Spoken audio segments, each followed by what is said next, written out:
Welcome, everybody, to the Rugby Rundown. I'm Gavin. And I'm Adrian. Get ready, folks, because we're diving headfirst into the thrilling world of Scottish rugby. Absolutely, Adrian. Today, we're breaking down Scotland's upcoming 2025 Skyscanner Pacific Tour. This isn't just a summer holiday. It's a crucial strategic mission. You got it, Gavin. Every match counts towards securing the best possible seeding for the 2027 Rugby World Cup. The stakes are high and the competition will be intense. Plus, let's not forget, the British and Irish Lions Tour is happening at the same time, which means Scotland will be without some of its key players. A challenge for sure, but also a massive opportunity to test the depth of the squad and give some new faces a chance to shine. So, buckle up because we've got a packed show. All right, Adrian, let's talk strategy. What exactly does this Pacific Tour look like for Scotland? Well, Gavin, it's a pretty intense itinerary. First up, they're heading to Whangarei to face the Māori All Blacks on July 5th. That's always a tough, physical match full of passion and not something they do every day, eh? Absolutely. Then it's straight to Suva for a test match against Fiji on July 12th. I mean, Fiji in Fiji doesn't get much more challenging than that, does it? The heat, the humidity, the sheer explosiveness of the Fijian team. No kidding. Finally, they wrap things up on July 18th at Eden Park in Auckland against Samoa. Another incredibly physical team. No easy games there. So, a real test of Scotland's,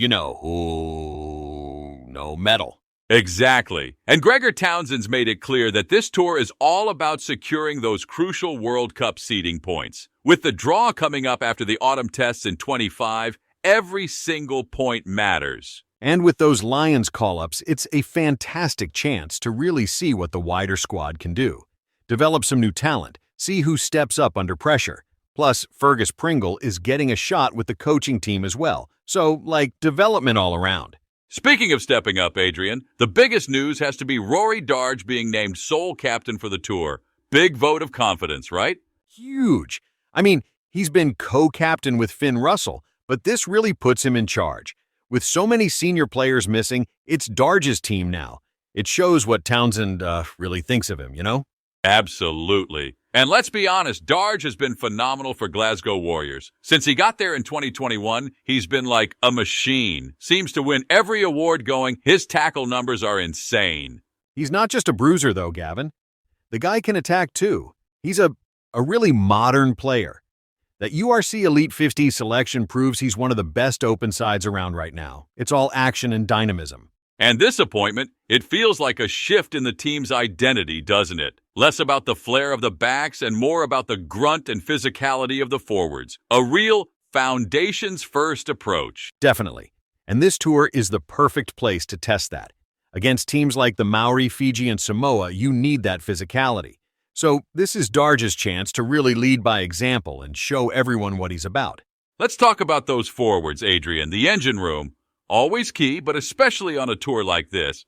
What are your thoughts on the pack Townsend's picked? It's a real mix, Gavin. Some seasoned guys, some guys trying to prove themselves, and some seriously exciting new faces. Front row's interesting. George Turner's back from Japan, which is massive. His experience will be crucial. Yeah, that tight head spot is going to be a battle.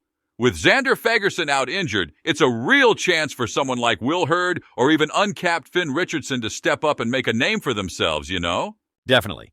And in the second row, you've got Gilchrist, who's like the elder statesman.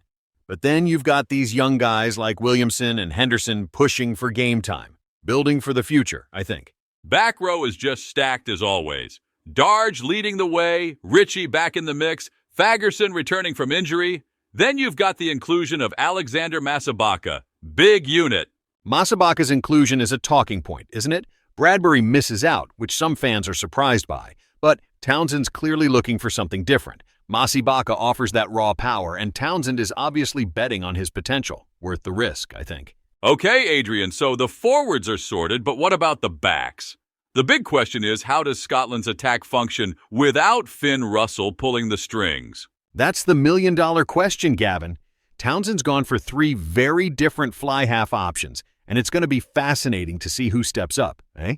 Absolutely. You've got Adam Hastings, the experienced head. Safe pair of hands, good kicking game, represents a sense of continuity. Then there's Tom Jordan, the informed club player, really versatile. Townsend's praised him for his recent form, and he can slot in at center too. Seems like he's rewarding a system-based approach. And then the wild card, Fergus Burke, uncapped, comes from that Crusader system in New Zealand, now at Saracens. He's the attacking spark, the guy who could really change things up and push Scotland's point of attack. A real revolution option.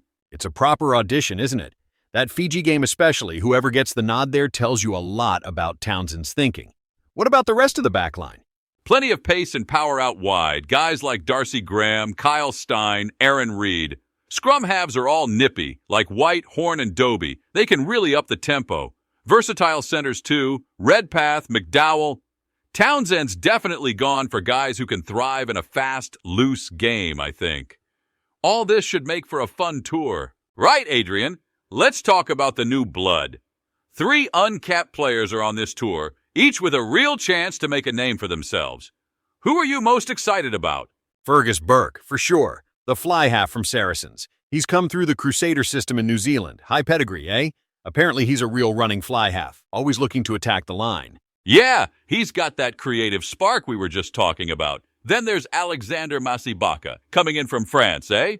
Talk about raw power. This guy's an absolute beast with the ball in hand. Apparently he has loads of broken tackles in the French Pro D2.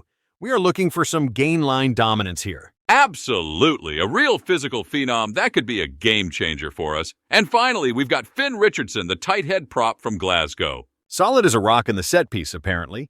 He was with the squad last year as an apprentice, so knows what to expect. This tour is a massive opportunity for him to prove he can handle the international scrum pressure. Okay, Adrian, so looking ahead, what are your projected starting XVs? Who do you reckon Townsend will field for these matches? Well, for the Māori All Blacks game, I reckon we might see a bit of an experimental lineup. Something like Hepburn, Ashman, Finn Richardson in the front row, Williamson and Sykes in the second row, Muncaster, Darge, and Masibaka in the back row, Horn and Burke at halfback, Reed, McDowell, Curry, Rowe in the backs, and Smith at fullback. Interesting. And for the crucial Fiji test? I think he'll lean a bit more experienced, eh? Sutherland, Turner, Hurd up front, Gilchrist and Brown in the second row, Ritchie, Darge, Fagerson in the back row, White and Jordan at halfback, Graham, Redpath, Stein in the centers, Rowe on the wing, and Patterson at fullback. Definitely a more settled look for that one. And aside from the uncapped lads, anyone else you've got your eye on for a potential breakout tour? Ollie Smith, definitely. Back from injury and playing well for Glasgow. Could be a real threat from fullback. And I'm really rooting for Andy Onyema-Christie. His return from that ankle injury is inspirational. Agreed. Both have got a point to prove. So, summing up, what are Scotland's biggest strengths going into this tour? No doubt the back row depth and versatility, Gavin. We've got world-class finishers in the back three. And the potential vulnerabilities? Fly half is the obvious one, without Russell. And then there's the tight head prop position. Scotland will need a solid scrum against these sides, eh? Absolutely. It all boils down to minimizing those lapses in concentration, those periods where they let teams back into the game. Exactly. This tour, Gavin, is massive. Foundations for 2027 right here. A journey into the rugby heartland, character building, leadership development, and the search for new talent. Absolutely, Adrian. What a tour this promises to be, eh? Thanks for all the insights. Anytime, Gavin. Always a pleasure. So, to wrap up, folks, remember the key takeaways. Darge's leadership, the fly half auditions, and those uncapped players ready to make their mark. Don't forget to follow us on Twitter at Rugby Rundown for all the latest updates, and join the conversation using #Pacific Tour Rundown. And next week, we'll be back with a preview of the Lions Tour. Don't miss it. Cheers, everyone.